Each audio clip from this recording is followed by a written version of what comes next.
today. I'm just over the over the moon to be here with everybody and this outstanding panel that Donna Walker Kuhn has so graciously put together for us today. Donna and I go way back to 2001, Donna, if you can believe that.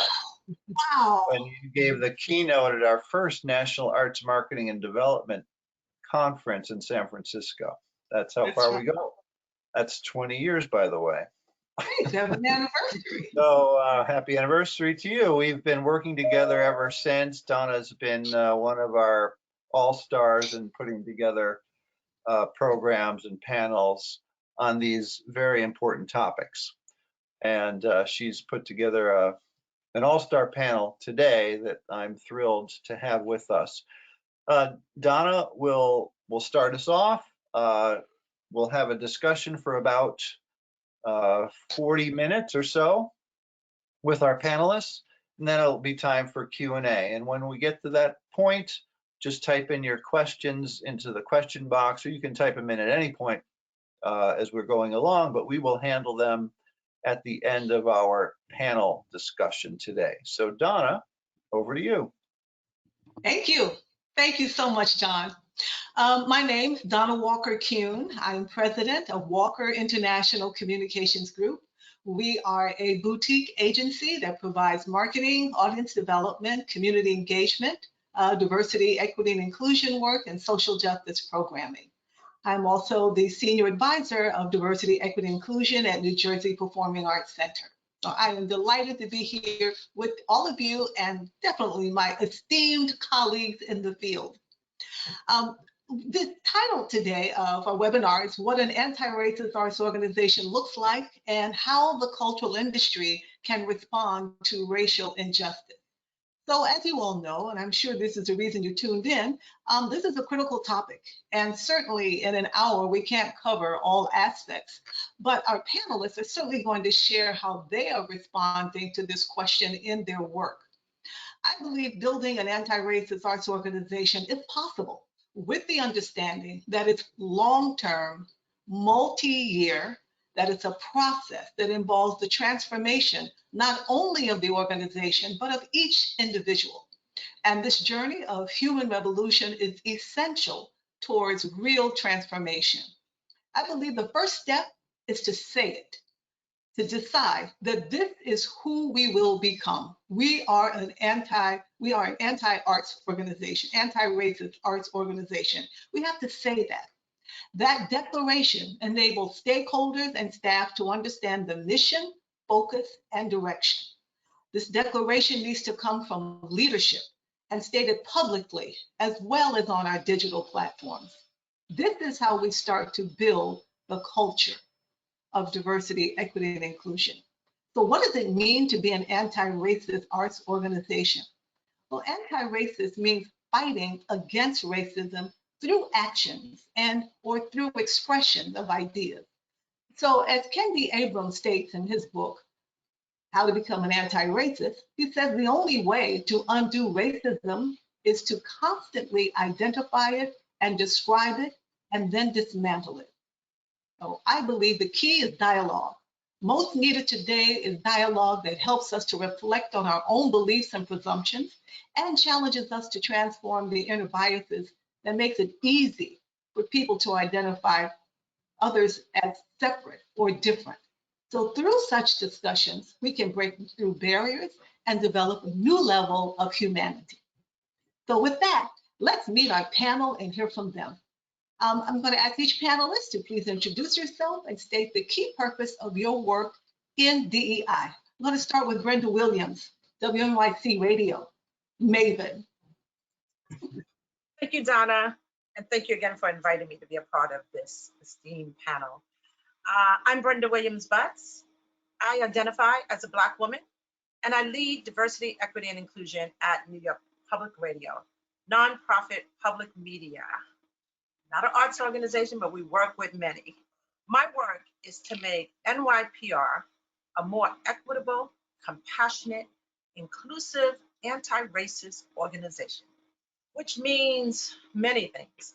Developing inclusive practices to support a more engaged and productive workforce. It also means creating spaces for courageous dialogue and helping to shift the culture to a more honest and transparent workplace and building racial equity. So the purpose of my work is apparent now because our CEO, Goli Shlekusomi, which I'm probably saying incorrectly, but I gave it a shot, understands that DEI is a central part of our mission and has made a strategic priority for our future. We are committed to working to break down systemic bias and eliminating discriminating practices in our workplace. That word dismantle is just a word that just stays in my mind. So what I'm currently doing to develop an anti-racist organization for New York Public Radio, in July of 2020, NYPR created a race equity culture working group. We had a peer-nominated cross-functional diverse group of 22 employees explore our realities and practices. This group met and we had structured discussions between July and December in 2020, which was 6 months, with me and 3 senior leaders serving as executive sponsors, which led us to creating the 2021 Race Equity Action Plan, which our entire organization has committed to support. The plan is 19 commitments across 3 categories: recruitment, hiring, training, retention. The second is building and serving diverse audiences. And the third section is tracking, analysis, and transparency. So the bulk of this plan, the 11 to 19 commitments, fall into the recruitment, hiring, training, and retention section. This is where a lot of intentional institutional restructuring needs to happen. So progress against this action plan has been reported quarterly, and we committed to ensuring accountability by publishing our race equity action plan on our website. So we are working to embed DEI into the fabric of our DNA in a meaningful and lasting way by building a culture of inclusion and belonging. Thank you, Brenda. That is amazing. Cheryl, please tell us what you are doing. Introduce yourself, of course, and the purpose of your work in DEI. Cheryl Rosario, who is president and founder of her own consulting firm, Cheryl Rosario Consulting. Great. Thank you, Donna. And it's nice to be here with all of you today. I currently am heading up D&I and CSR for Munich Re, about a month into that role. But as Donna just mentioned, I've spent the last 2 years with my own consulting business, CGR Consulting, focused on diversity, equity, inclusion, and philanthropy. And that's after being in the field for about 25 years. Focused both on DE&I and CSR, so working for brands like American Express and Wyndham Hotels and Resorts, and then family foundations and a host of nonprofits. So it's really been a thread throughout my career for a long time. And where I think, the last 2 years as a consultant, where I really began to see the leap from having done this work for over 25 years is, as Brenda mentioned, really helping organizations understand how to embed it within their culture in every way. So I think we're beyond now making, hopefully, there's still some organizations, but for many, we're beyond making the case. I think people understand why, but it can't be just this one department or this one area doing it, but it needs to be from ground up, middle out, top down. Board involvement in programming and hiring and retention. So a lot of focus on that inclusion piece, I think, is so key. You can bring in the numbers, you can have the diverse staff members, but if you're not making people feel included, feel valued, feel like they're contributing to the organization, that's where I think things don't move. So my work really is, when I do a lot of trainings, I talk about where are you on your anti-racism continuum on your journey. And sadly, there are organizations still excluding people of color. And then you have the, Ben and Jerry's of the world who are doing really great work of being fully inclusive in their products and their everything that they do. But a lot of my work with arts organizations, most people fall in that middle where they're starting to do some things, but some of it may be passive, some of it may be structural, organizational, But my hope is that we can all, work towards that fully inclusive. I don't know if we're all ever fully inclusive. I think there's always work to be done. But Yeah. my hope is that we can get organizations closer to that fully inclusive. So again, thank you for inviting me to be here, and look forward to continuing the conversation. Thank you, Cheryl. Kalila Elliott. Kalila is Chief Disruptor of her company, Gafford Communications. Kalila, please tell us, what are you thinking? Hi, Donna, and hi to all the panelists. Thank you so much. I'm honored. I'm just going to reiterate what everyone else has said. I'm honored to be here. Some of the folks on this panel are literally heroes, sheroes of mine. So I'm excited to be here today and to be a part of this conversation. So as Donna mentioned, I'm the Chief Disruptor and founder of Gafford Communications. That title is not accidental. It is very intentional to be a Chief Disruptor, because honestly, it's something I've done throughout the course of my career, and now have more of a focus in terms of what I can apply it to. So I'll just kind of step back a year ago, when the world as we know it changed, right? Post George Floyd, our lives would look very different. Our businesses look very different. And I, like so many other people who have been working in multicultural marketing spaces, found myself kind of in between, trying to figure out, how do I contribute to the movement? How do I bring my gifts and my talents and my skill set? And DEI is work that I've been doing, on the sidelines for some years, but really grew much more passionate about it, honestly, as a result of my own experiences in the workplace, in theatrical, in the Broadway space specifically, of microaggressions and racism that I faced in different instances. And so I kept trying to figure out, how do I join this conversation and move the needle forward? And the revelation of, you take what you've already been doing in the space of multicultural marketing and some of the EDI work you've already been doing, and you expand it. So Gafford Communications obviously provides multicultural marketing aspects, because unfortunately we're still at that point in the game where we still have to convince people, unfortunately, that people of color, Black people specifically, hey, we do go to theater, we do watch live performance, right? So even still trying to educate people in that space, and I know we're going to talk about that a little bit, and how important it is to shift not away, but to expand our efforts in DEI, to not just talk about audience development, because that's almost always the first place that people start in our industry when they want to talk about diversity. They immediately say, let's talk to our community outreach people, without understanding that there's a different commitment and investment that an organization makes when they say, no, this isn't a special program that we're just going to put, no offense to folks who do outreach, you all do amazing work, but understanding that there's a different way in which DEI works. It's systematic, right? You're looking at the systems.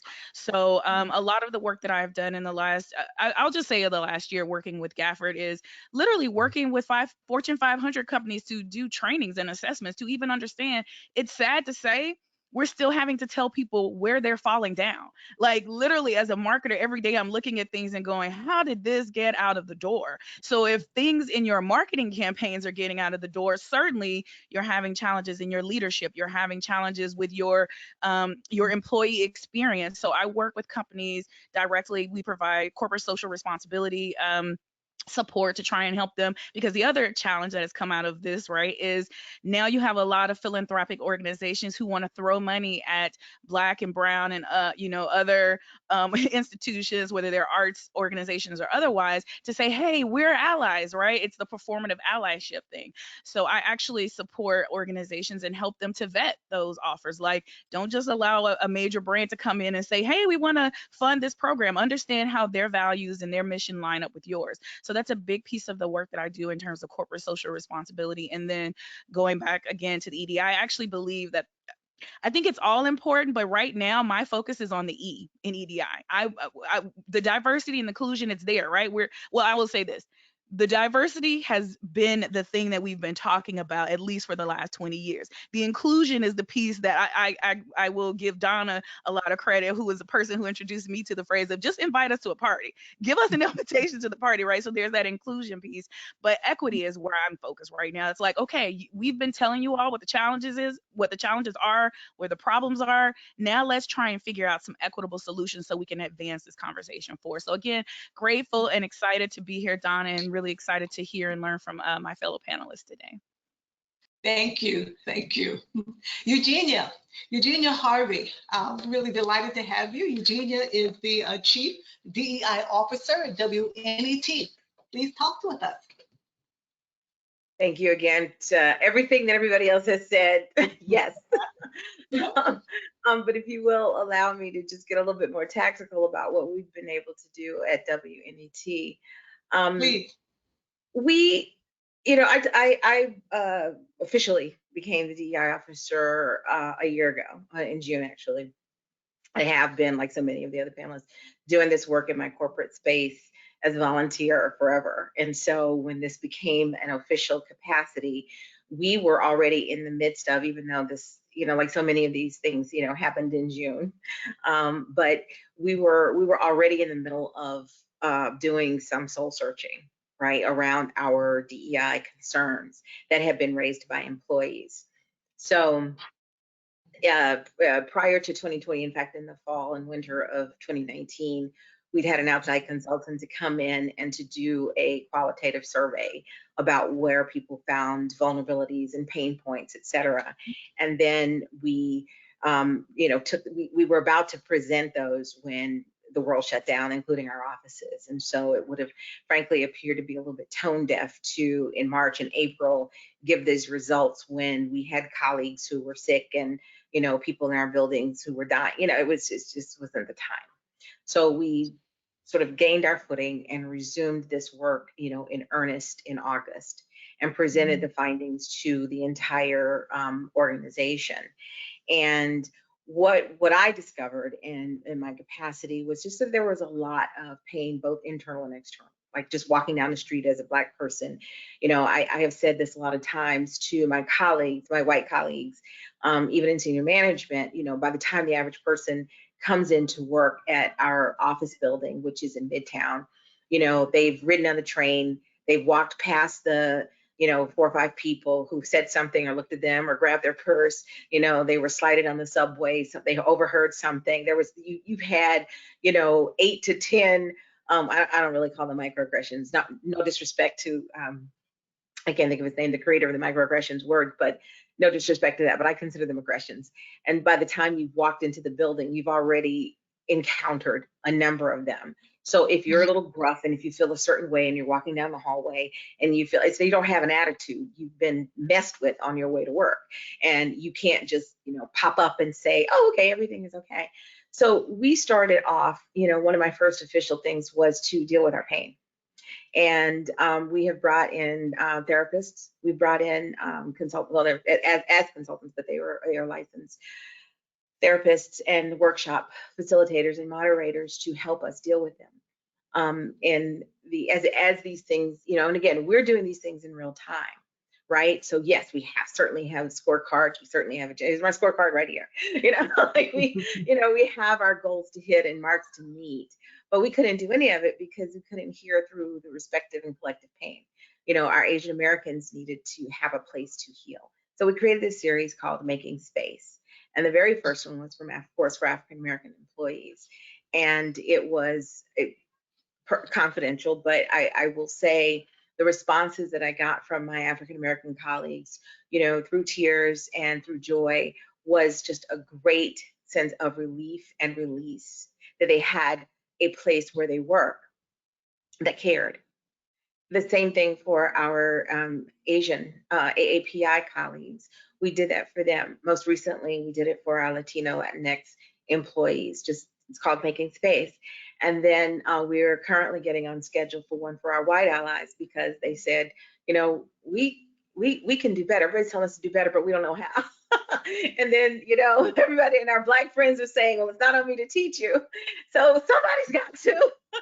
And so we're like, you know what, you're right. So we're bringing in some facilitators to do just that. And it has been, you know, meeting us where we are. And I'm finding that to be really, really helpful. So yes, we have plans that we're putting in place. We have, you know, goals and, you know, very, very, very tactical things that we are building. And I certainly can elaborate or go into that. But I just wanted to say that, you know, we had to do that. And I think every company who can, and every organization who could, should consider doing something like this, because you can't even, everything feels performative and everything feels like, counterintuitive. It just feels like, okay, you're ticking boxes if you're not sincerely addressing the pain. And to your earlier point, Donna, that is ongoing, right? Like, I would like to say, okay, we did these workshops and now it's over and, we can move on. But one thing that was absolutely a takeaway was that we have to do this. We have to continue this process. So that's what I'll add to this part of the conversation. Wow. Thank you, Eugenia. That is just so important. You touched upon so many important points. And I wanted to ask a question just connected to what you had mentioned. Because you said at WNET you have a lot of specific strategies and clear plans. And I wanted to ask each panelist. I know Brenda, you mentioned the arts equity plan that you have at NYC. But I wanted to ask everyone about what an action plan looks like. How do you put it together? How do you keep it on track? And then how do you measure success with that? So for people who are listening, I think they really want to understand this process. So you've all beautifully mapped out your approach, your philosophy, and your overall strategies. But let's kind of drill down more into, okay, what's in my hand? This is what my plan looks like, and this is how we're executing it. We update it. Is it annual? Is it monthly? And then how do we measure success?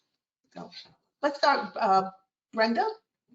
Tell us. Sure. So I mentioned our race equity action plan that has 19 commitments across 3 categories. And the way we got to that is very similar to what Eugenia said. We had to deal with the pain first. We had a lot of small group meetings. We had a lot of conversations. We had a lot of pain, tears, a lot of that happening. We changed leadership. All of this was happening. So this DEI work didn't just start after George Floyd or 6 months or 16 months ago. We've been dealing with this. It's a continuation, but there's much more of a commitment now. So after these small group meetings, that's when we decided to create this group of 22. And these 22 were nominated by their peers. So they were trusting folks, right? They were our amplifiers or our champions because they got the word back out to the staff. And it took us 6 months of very intense prep meetings. And the meetings, we had to facilitate them in a way where we were getting productive information to use and be able to come up with a plan because there were so many issues. So the way we did that is we had design thinking as a part of this method of understanding what are the priorities. We had some folks from our digital team introduce that, and we sort of scaled it down for ourselves. And what we used was this phrase that you say, how might we? And we asked everyone in the groups to talk about how might we, if there were issues of promotions being not equitable, and whatever the case may be, whatever the tensions are, how might we? So you get people into solving mode as opposed to just sort of being critical and just sort of giving you problems without figuring out solutions. So that how might we got us to a point where we created all these buckets. We came up with like 10 buckets in areas. We narrowed that down to the 3. Every time we did a session, there were 3. There were 4 actually. We narrowed it down to the priorities. And then we sort of voted on it, but the leadership team synthesized the work. We came back to them with what we got from that. And what we also introduced in that process was a parking lot. That parking lot is where we're putting other issues that we know we have to deal with, but we just cannot. We already have 19 commitments, and believe me, that's a whole lot. But we knew we could not get to everything, but we wanted to get to the priorities. So the parking lot is going to be used to serve next year's plan. And next year's plan may or may not focus on race, but this year's plan had to focus on race. That's where most of our issues were centering at this time. So that sort of explains our process, but this notion, and what came out of that, I should say, which is very similar also to what Eugenia said about making space. What we did was created a program for our BIPOC leaders. It's called Accelerating Leaders of Color. It's aimed at retaining and supporting our BIPOC leaders. The purpose of the program is to help our leaders excel in their role, feel a sense of belonging, and purpose at New York Public Radio and become stronger leaders. You know, they're in this program for a year, 6 months of coaching with an outside coaching firm, and 6 months of peer mentoring, peer coaching. We're in our 4th month, and I just got a report that it's pretty intense for our BIPOC leaders. They've been undergoing a lot of stress. They're dealing, like the morale is low. There's a lot they're dealing with, and they feel like it's a heavy lift for them. And they feel like they're being called upon because they're Black or because they're BIPOC, right? Or they're Asian. And that's a big problem there too. So I'm going to stop there. I don't want to take too much time, but there's so much to talk about. Yes. Donna, can I jump in here? Please, I'm jump sorry. in. I want to jump in just because there's just so many great things that Brenda was saying. And I just think that the last thing that she said is so crucial. And my scenario is a little bit different, obviously, because I'm a consultant. So Brenda is in-house, right? So there's the ability, I think, to be able to sit down, to take more time, to really build a plan versus when you're a consultant, you're coming in there to triage, really is what you're doing. You're just trying to assess where's the leak and how do we move forward, right? Of course, it has to be a longer investment, but initially you're being called because people are freaked out and they're like, hey, we don't want to be on the news tomorrow, so can you come help us, right? But there was you led off this question, Donna, by talking about the pressure and the weight. And sorry, my dog barks every time there's a human being that walks anywhere near me, so apologies in advance.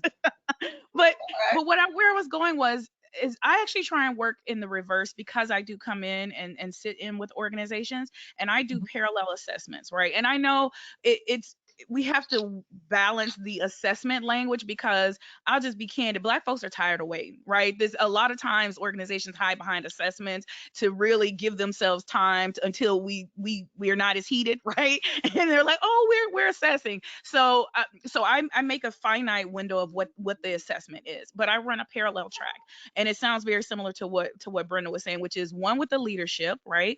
And both the actual leadership and the perceived leadership, right? Because there are power brokers in every organization that even if they don't have the title, they have the ear of certain people. They're able to manipulate, you know what I mean? So you need those people too, because they're the ones they're the wizard behind the curtain, right? So I do an assessment of them one-on-one, right? And then groups. And then I also meet with the staff as much as possible outside of their physical space, so they feel safe, right? And they feel like that they are able to share. The biggest piece of feedback that I get, and I understand it because it's my feeling as someone who worked in organizations for years, is I'm tired of being called on to teach every time we need to have diversity discussion. So, and so that's a valid concern. So one of the things I take back to the leadership is, so how are you supporting them in this? To Eugenia's point, like one of the organizations, my biggest client, the National Birth Equity Collaborative, they're not in the art space. They're actually in the birth justice, reproductive justice space. But what's been so amazing is to be able to watch the work that they do and apply those principles to other clients, because they do similar things. They actually work on decolonizing themselves, right, within their organization. So that means little things like, honest to goodness, taking the pressure off of other Black people in their organization to respond to an email 3 seconds later. Because even that's a form of colonization, right? It's little things like that. But I say that to say, it's also taking this pressure off of the leaders to feel like they have to be the ones to solve the organization's problem, which they didn't create. So I always try and bring that back to the leadership and the people who are signing a check, right? To make them understand this is your work to do. It's not to say that they shouldn't be actively engaged. And obviously you need them, because you couldn't figure this out on your own. But at the same time, alleviating that expectation that it is their role and responsibility. Their role and responsibility might be to be an analyst at that organization. They didn't sign on to be a DEI, leader. So understanding where your organization really truly is in its walk in DEI, and then bringing in the appropriate resources so you are not relying on your staff to do the work that really you should be hiring someone to do full time. Yes.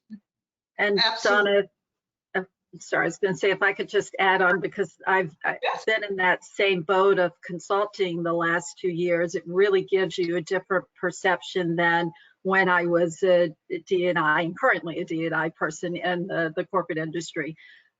because you get the sense of those on the ground doing the work, and then the leadership and board. And I think your point of bringing in outside, I would say for majority of the organizations I worked with, getting that executive coaching to really come in and work with the ED and work with the board is really, really important. And then with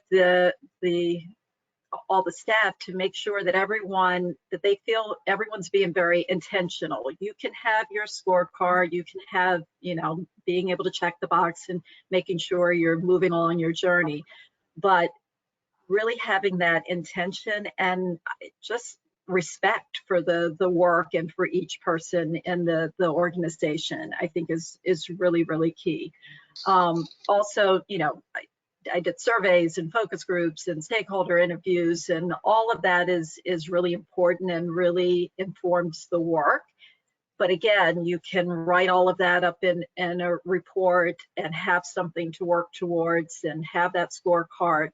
But that real intention where it's everyone can have their heart in the right place, but really making this an important part of everything you do.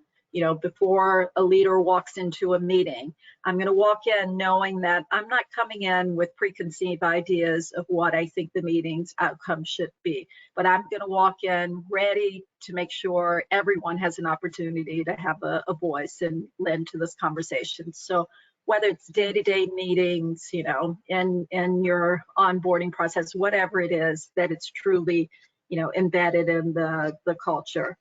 And then, Brenda, I couldn't agree more of prioritizing. There's so much to do and you can't do everything. So you have that parking lot list. The only thing I'll add to that, you're exactly right, that I think this year we, racism is looking at our Black and Brown communities has been a priority for many organizations. I do a lot on advocating for people with disabilities. That's been part of my work in diversity forever. So I do look at the intersectionality piece, but I think for this year, even when you bring in the intersectionality piece, how are, Black and Brown women who also, identifies LGBTQ or have a disability, how that piece comes into play. And I think as we continue to do this work, then we can dig deeper into those issues as well. Wow. It's amazing how much you can get packed in 2 minutes. That's incredible. Thank you. Eugenia, what are your thoughts on this? I'm listening to everybody, and it's also, on the one hand, it's very encouraging because we have those goals too, right? And, Brenda, you guys are farther down this road, I think, in a formalized, structured way. I love the notion of a parking lot. But we have, so we do, we're planning to do some content creation. And let me just also kind of just put in here. So looking at our arts division, because remember, WNET is both news, public affairs, and arts, right? And so when you look at our arts community and what we're doing, they are on the forefront of change and progression. They are doing cutting edge stuff.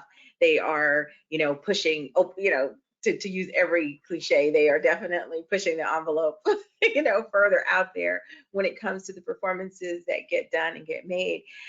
So what it's been the most exciting was that we have what we call the Idea Council, which is a body of we have 12 people plus myself and our senior director of DEI. And so in our group, we have formed sort of this, I call it an emergency response team or pit crew to respond to things, for example, in the arts, when they're doing a performance about Ferguson and the N-word is used throughout. What to do, what do you do, right? And so it is a crucial part of this piece. And, I never thought that I would be, in the course of my job, like evaluating, art and, can we use the N-word and can the white person say it, but and having these very serious, of course, meaningful, intentional, and purposeful conversations so that we can allow art to be art, we can allow creativity to be creative, we can allow people to express themselves and to make these points and to drive them home. And what has been wonderful is as we have put these these sort of editorial, markers in place, how each of our arts entities, whether it's American Masters, Great Performances, our All Arts channel that we have, consider it every day. So that's been, very fulfilling to see that they have these conversations internally, and then they come to us when it's like, okay, we just don't know. We've talked about this internally because it came up immediately, so we talk about this internally. We've wrung this, this rag out, but we still need to know, what to do. And so that wasn't a marker that was in place 2 years ago because there wasn't a place to go with it, right? Okay. So those are the kinds of things to see the making of it a priority in every division, right? Mhm. And it's not just, it's not just a one-off. It's not just something that just happened in the shadow of the George Floyd murder. It's something that, we're seeing develop as our Idea Council grows in, its identity and in its path. Thank you so much, Brenda, for acknowledging that it takes about 6 months to get your sea legs, to meld as a group, and good God, doing it in the middle of a pandemic when, many of us didn't even know each other, right? So we've tried to, bond online. It's been, really hard, but because the energy is there, the motive is there, the mission is there, the commitment is there from top down, we've certainly been able to make some progress. So seeing it in place, seeing them, take our original top line vision, which was the small groups, and again, all the things, thank you, because all the things that you named have been what we did. But, seeing people actually come back and do it, and to see, everybody trying and really making this effort and, getting it right most of the time, a couple of missteps, but being able to course correct, in real time, to me, I'm going to put those in my win column, right? Because we are making some progress along a path that we didn't even know existed, right? Like not even, again, 2 years ago, we didn't even know that, we would be in this space. So that's been a real chart mover for us. Thank you. I feel like we're just getting started in this conversation, and I know that our audience probably has some questions as well. We would like to at least address a few of them. But before we open up for Q&A, I wanted to ask each of you in one sentence to just tell us, where have you experienced the greatest impact in your work? What would you say that is? One place, one sentence. Brenda, why don't you start? Gosh, there's so much. How do I put that in? Now, I didn't prepare for that at all. So one sentence. I have to be honest with you. For me, it's with the people. It's trust. It's honesty. It's consistency. I'm consistent. I got his, I've been there a long time too, and I built credibility. So that works for me because I'm the liaison between senior leadership and the rest of the staff because they could trust me, and Right. so that is my claim to fame. And I have to say it works for me.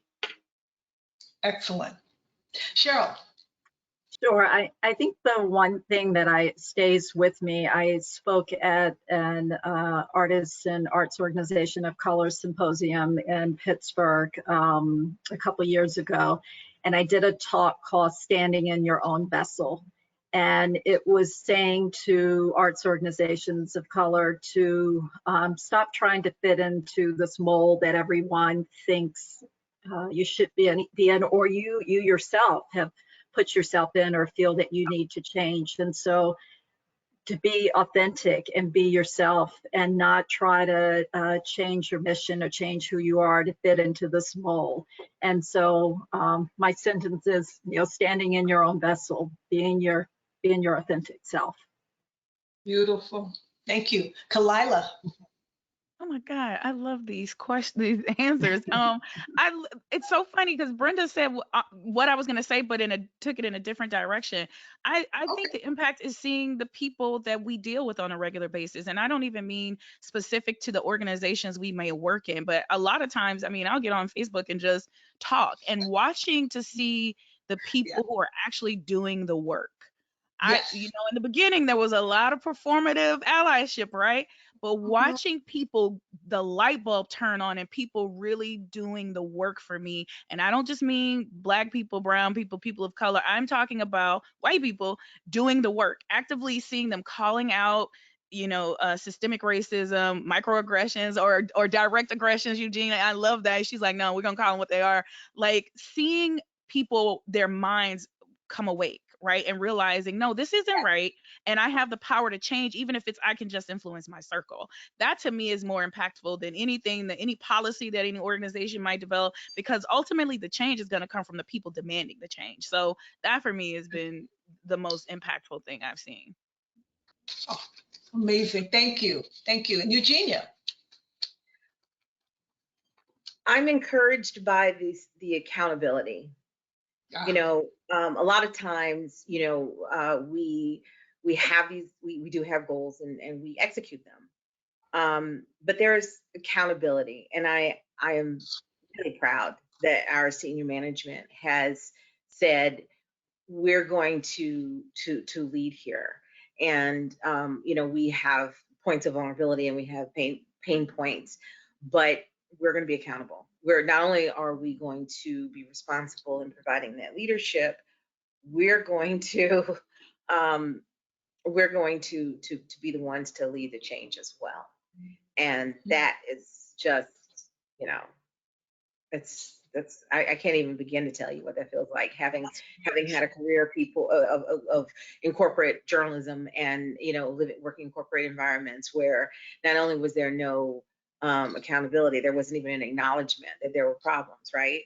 My best friend works in Georgia, which is where I'm from, and works in a public facility. I won't say where. And I asked her last summer, I said, so now how are you guys addressing, DEI in your, in the state, capacity? And she laughed for 10 minutes. She was like, what? And she was like, woman, she's like, what are you talking about? Like it was a sad, crazy laughter, but it was the fact that, they weren't even beginning to try. And so not only is there, an acknowledging, there is accountability. So I'm very happy about that. Well, you know what I appreciate about each of you, and thank you all so much, is that despite this, it's a heavy lift, despite this enormous challenge that represents 402 years of the impact of slavery and the deep roots of racism in our country, each of you are so positive. Each of you are advancing with this spirit of this is going to change, this will transform, and we're moving ahead steady. And that, I think, is, for me, that's one of the greatest takeaways that I think is so valuable, that this doesn't have to be from a place of despondency and a place of just total anger, but in fact, our humanity is what's shining forth, and that we are committed and being honest. And we're going to call it out. This is Kalila said, call it what it is and say what it is. But with that, the respect that we bring, I think, is what will also allow us to see the changes that we seek. So thank you so much. John, I'm going to turn it over to you and see if we have any questions to address. Okay, very good. Thank you, panelists. Let's see here. Please send in your questions now. Type them into the question box, and we are going to dive into them. All right. How do organizations know that they are making progress in these areas? Ask your staff. Start Yeah. there. Ask your audience. Yeah, it tracking and making sure you go back and being accountable, as Regina said. I think the only way to do that is to make sure you're tracking, to make sure you ask, get feedback, right? Because that's what we're doing right now. We're doing these BIPOC listening sessions where we're asking our BIPOC staff to give us their feedback about their personal experience. But look at the broader issues, and that's one way for sure. And, we got all kinds of things in place to measure, and to make sure we're reaching our goals. It's interesting because we put in a goal, a 60% goal to hire. It's not a quota. So the goal for us is to hire 60% of our open, new and replacement roles, right? And it's not a quota. It really, truly is about making sure we measure and we are doing things differently in terms of sourcing, in terms of removing the biases out of our hiring practices, in terms of job descriptions. Those kind of things help us because now we can build our candidate slates and our pipelines so that now you have to pick the best qualified, but the best qualified is, we got a robust group of qualified diverse candidates, which we didn't have before.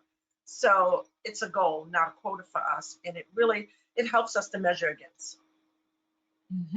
I would just add retention, definitely continuous conversations, and training. I mean, organizations tend to do training at given points, but you're constantly having new people come in, things change, and so that continued training and checking in is really important. Not waiting till the end of the year doing some kind of performance measurement, but those continuous conversations are really key.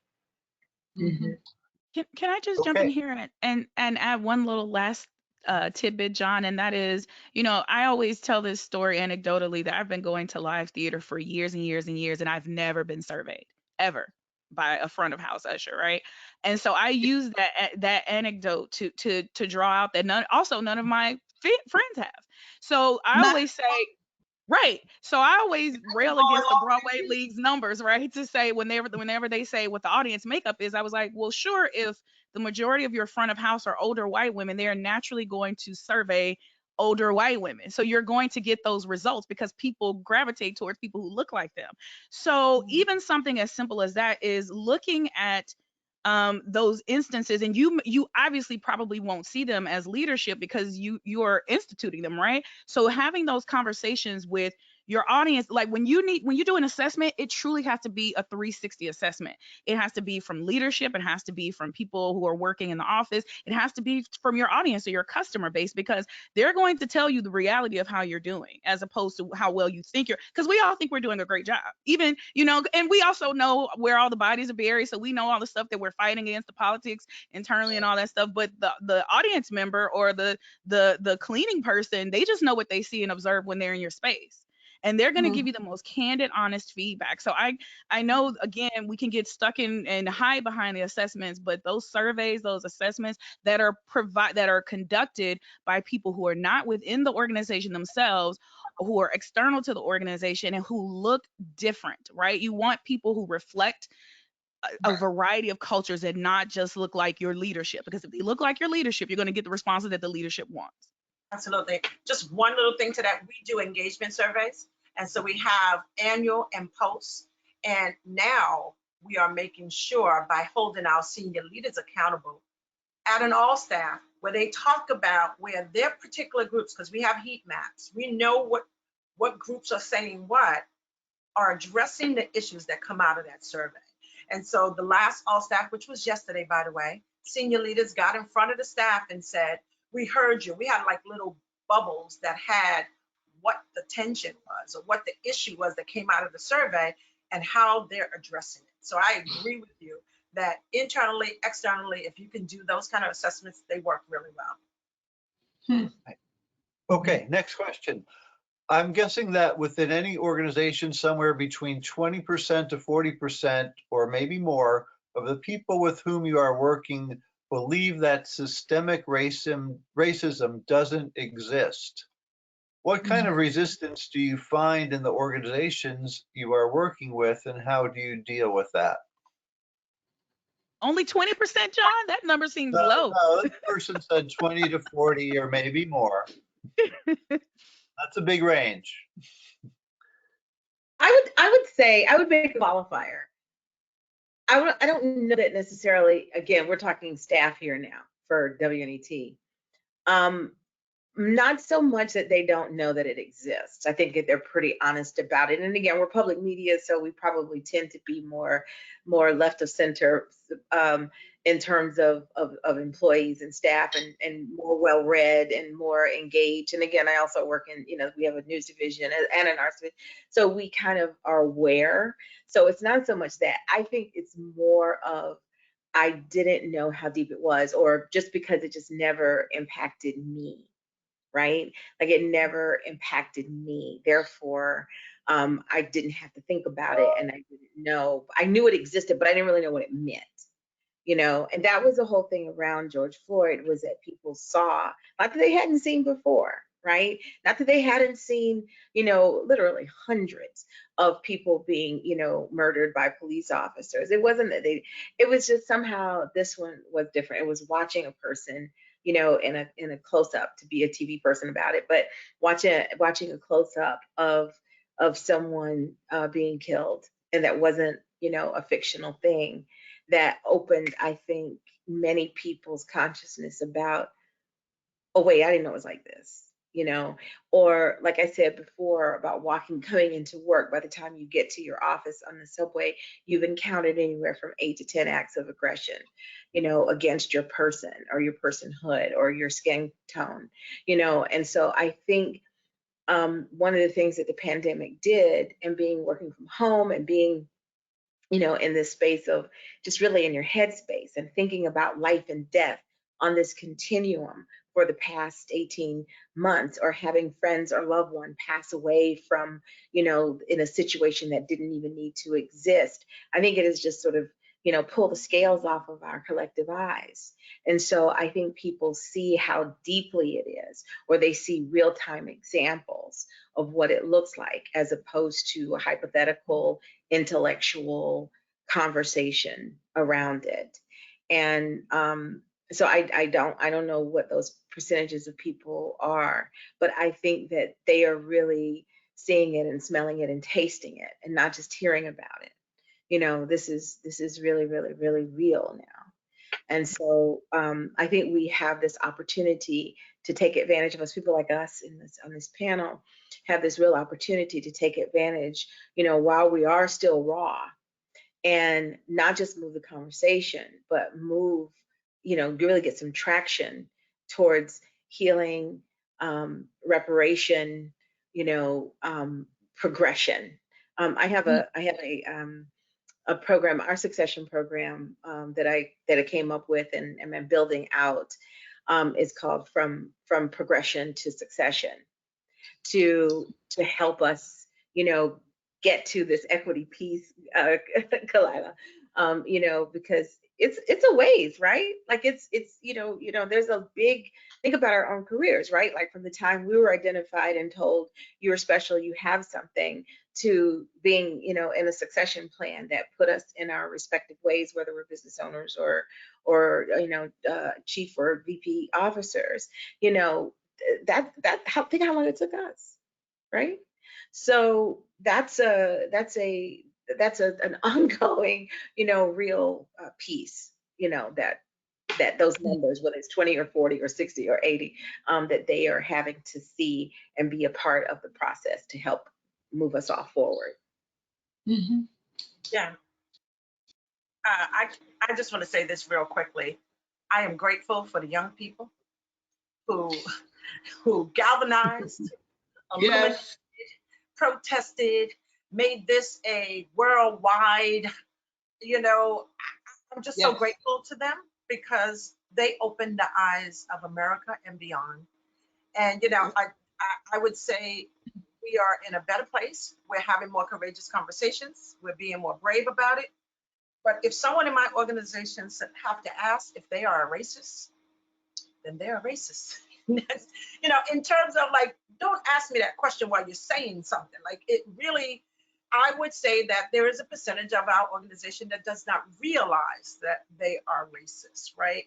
And their privilege sort of, I'm just asking them to use their privilege to help with all these other things and just making them aware. So that's, but I agree with a lot of what Eugenia is saying, but I thank God for the young people. Yeah, and I think everyone, as I talked about before on their continuum, you're going to have people in different places. You're not going to, there's very few organizations where everyone's over here on the full inclusive. And so the famous quote, silence is complacency. You just, and I think Brian Stevenson talks about this in Just Mercy, and it's talking about you're going to make mistakes, like it's not going to be perfect. So for those of you on the line now running organizations, don't be afraid to do this work and jump into it fully. You are going to make mistakes, but what's the alternative? To be silent, and you don't want to be silent. You want to be that upstander. You want to do the work. So be brave, be fearless, and step into it. John, I know we have to jump to the next question, but before we do, I just want to tag onto one thing that Brenda said. She called out the young people, and I want to take that a step further along the lines of what everyone else has said here, because I do believe that young people have helped fuel this thing and take it to the next level, in part by honestly being bold and brass enough to like hold people accountable publicly. And while that can go one or two ways depending on how you actually roll it out, I want to actually encourage you all to look at it from a different perspective, the audience members, that is, and that is if your organization is a nonprofit, you have a board, right? And the board has power. And so I highly recommend, and not only does the board have power, but your philanthropic organizations that fund your organization have power. And I actually have been pushing my clients to honestly and am grateful for my clients who've exposed me in this way of putting the pressure on their funders, to turn around and then say, hey, if you want this organization that you support to be anti-racist, then you as the funder need to say to them that that's a priority, because we can talk all day long, but the minute you start telling people that's going to impact their pocketbook, all of a sudden leaders who had issues will figure out their issues because they need that money. So I would say to the young people who've already figured out that they can pull the power back, understand that part of that is also knowing how to play the game, which is money. Money talks. So get the people who right now are in a position, because in a year, in 2 years, we may not be the hottest thing on, no one may care, but right now everybody cares. So while they care, put the pressure on your funding sources to also put the pressure on your leadership to make the changes that you feel like are not being made, that need to be made. All right. Well, we are at the end of the hour. Cheryl, I think you needed to get going on a different call. So if you want to say goodbye, we'll understand. Thank you, John. I appreciate that. But Cheryl. I'll hang on for just a couple minutes and then. Okay, yes. very good, because we have a lot more questions. So okay. let's tackle a few more here. All right. Well, thank you, John. Thank you, Donna. It's great to be on the panel with all these incredible women, and thank you to everyone that joined. So it's a great discussion. So appreciate it. All right. Thanks. How can a very small classical music organization with no staff do this work? Well, back to the board. That's a great question. Can I just say it is back to the board, but I would also say, nonprofits are notorious for being small shops that work a lot of people.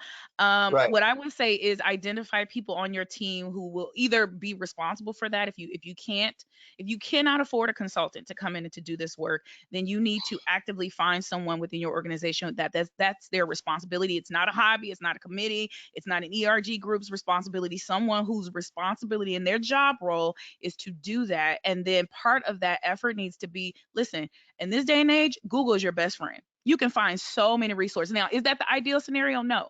But if you're strapped for cash and you just need to figure out how to do this work, start there. Just start with the resources that you have. And right now, honestly, in this day and age, there's really no reason people can't do this work on their own. Like, yeah, you need experts, obviously, because they're trained. But if you have to do it on your own, you can do it on your own. And there's so many resources online. And so you can build your own curriculum. It can be synopsis of books by authors who really are talking about DEI. There's an amazing array of TED Talks that are addressing this as well. And you start with one task. This is an enormous initiative that is lifelong. And so, it can feel very overwhelming when you look at it that way. But you start with one task. So if it's diversity, equity, inclusion, accessibility, which one of those do you want to take on? And for a year, and make that your focus. And so that everything you do is around that. And as Kalila said, you look at what is the volunteer base around you, the board of directors and other stakeholders who believe in the work. But you can curate a team that will help advance this work. Yeah. I don't have too much more to add, and I want to get through the questions because I'm going to have to jump too. But I will say that, oh gosh, now I lost my train of thought. I agree. You can find a way to do it. You can be a one-person wrecking machine. I mean, you have to really, I started this work with not a lot of support, and I just kept doing it, and I found ways, and I just say be, persistent and talk to people. I've always found that when I've reached out, Donna was one of the people that I reached out to first with Betsy Gardella, who I'm gonna give a shout out to, who told me, reach out to Donna. And from there, my networking began because that is where I drew my ideas from. So that's what I want to offer for that. Right. Kalila mentioned leadership with power and others with perceived power. How does an employee not in a substantial leadership position do when their leadership power bends to those with perceived power, and that bend doesn't serve their BIPOC LGBTQ employees? Your question is how do you get things moving if you have someone who is standing in the way? I guess so. Honestly, I keep saying this, and I know it may sound naive, but we're at the most beneficial time in terms of our efforts to move things forward for our people. And what I mean is, right now everybody's a little bit on pins and needles. People are getting frustrated, but people are still on pins and needles and understand that they have to pay attention to this, right? So now is the best possible time, I think, that you will have in a long time to be able to speak your mind very freely. So you should take full advantage of that. Now, there's a way in which to do that, right? I'm not suggesting you stand up in the middle of your work office and just start shouting and leading a protest. Hey, maybe you do need to do that. I don't know your work environment. But even if it is calling, sending a note to your leadership, because listen, they're listening right now. Even if honestly they just have to performatively, they're listening. So I would honestly, the issue that I had with a former employer, I was gone from that role. I had left that role, I hadn't been with them for a year and a half, but I had some stuff I needed to get off my chest. I wrote the entire organization, the corporate structure, an email detailing my experiences. And I said to them in closing, I want you to understand that if you're truly committed to changing things for people who look like me in your organization, take heed of this. I'm not telling you this because it does nothing for me to keep rehashing my trauma. I'm trying to help you out, right? So I would approach it from that perspective. Approach your leadership who you do trust. And honestly, even if it's a peer, sometimes you got to grab a few peers and make an appointment with, be mindful, your HR team better than anybody else, but figure out who you can talk to who does have some power or perceived power, and ask those people to help support you as you approach your leadership team. Because at the end of the day, the squeaky wheel truly does get the oil. If you say nothing, nothing is going to change. But if you say something, especially right now, odds are you're going to at least get somebody to pay attention for a little while. For sure. Agreed. All right. Our traditionally white-led arts organization has been on a DEI journey for several years, using outside consultants.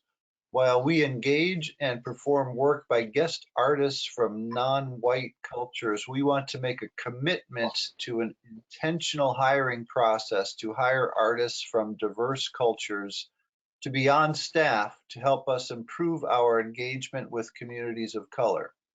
However, we want to be sure our organization is a welcoming and safe space to retain those artists. We've made a lot of progress on our DEI journey. What are some key indicators we might use to know when we're ready? Are there any pitfalls we should avoid in the hiring process to not fall into tokenism? Yeah, and that's making it fair across the board. You put things in place. So, Gosh, there's a lot there. There's so much there. So much there. Somebody else can jump in while I'm thinking about it. Can I just jump in really quickly? Eugenia, I know you have something to say. I just want to say we're so far away from Black people in this country and people of color overtaking white people in their roles. Like this idea that tokenism is a terrible thing. First of all, it's not tokenism. We're actually trying to level the playing field because we have been running with the crutch for generations. So this idea that all of a sudden, because a few organizations have decided we need to make some small minor adjustments, that all of a sudden there will be no jobs for white people. Come on, y'all. Let's be honest and real. That's not going to happen. What we're looking for and seeking is to actually have equitable and transparent processes, right? So when you talk about what are the key indicators, where are you recruiting people? Like I worked for a corporation and literally was one of 2 Black executives in the entire building. How is that possible? Because you're not going to places where people who look like me are going to search for jobs, right? You're hiding them away in places like the Ivy Leagues, right? You're setting up your internship programs there. You're not actively seeking us out. So what is now happening is we're now turning the dime around and saying, no, you have to actively think about how to engage us. That's not tokenism. That's catching up. That's all I needed to say about that one piece. I know Eugenia has something to say, so I'm just gonna leave it there. That was beautifully said. That is beautifully, beautifully, beautifully said. I would only say that we have not been on crutches. We just got our new prosthetic. Like we're not, this is not a problem. Yes, there are 4 of us on this call, but and it might look like, oh my God, all these Black people are now in these positions and doing all these things. But if you put us in the pool of everybody doing this kind of work, you wouldn't even see us anymore. So you just have to keep doing the work. You cannot worry about those kinds of things. Like you cannot allow these false flags and these dog whistles of these bastions to say or to criticize or to shortchange your efforts to recruit and to promote and to develop. You just can't do that. That's silly. And so when you work in organizations that are predominantly white men led, you have to, back to the prior question, you have to keep raising these issues. And it's powerful when everyone across the board, when white people are raising them, when white men are raising these issues, when there are other people saying, are you doing these things? Back to accountability. To this, I report to the board every board meeting, and I present to them committees, to executive committees, both New Jersey and New York. I speak and address the staff at all stations meetings, which are monthly, and give them updates about it. In terms, we work aggressively with our HR department, which has done a yeoman's job. Again, you have to filter in, pandemic times, right? But we have had people, like so many other places, who are just saying, you know what, I don't want to do this anymore. I want to go, become a doctor. I want to go back to a business school, like totally getting out of the arts business or totally getting out of the media, kind of a thing. And so we have positions opening up. And so we aggressively recruit, at HBCUs with, and for our news department, IW Wells Journalism Society, NABJ, NAHHJ, AAJA, they've changed initials, but it's the National LGBTQ Journalism Association. They just turned it, so forgive me if anybody is on here from there, correct me. We aggressively recruit in that places. Our arts departments aggressively, recruits in the arts spaces, listening for new voices or loud voices, or just different voices. And so again, that goes back to making it a part of, I think you said it, Brenda, the DNA. If it's part of your DNA, you can't extract it. Right? Yeah. You can't put DEI efforts over into the corner. You can't ghettoize it. You can't say this is what the BIPOC LGBTQs are. No. It's in there. It's in there. You know, It's organic and I would just authentic. give you this analogy. I give you a quick analogy. My family, I'm on vacation right now, and my family is with me, and nobody ever thinks we're all together because I look like me. My nieces are white. They're white and they're white looking. My cousins are white looking. Like they never know we're all together. We roll up in there 6 deep, and they're like, "What?" But we share DNA. Right. So, there's somebody's got a curl back here, like there's something that lets you know that we're all family. So when you include DEI as part of your DNA, it should show up in every single area. That level of commitment, that level of accountability, it needs to show up everywhere.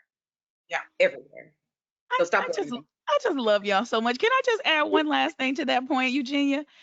Here's what I And would say to I'm sorry, wonderfuls, but I do have another call that I have to get to. So oh, feel free to continue.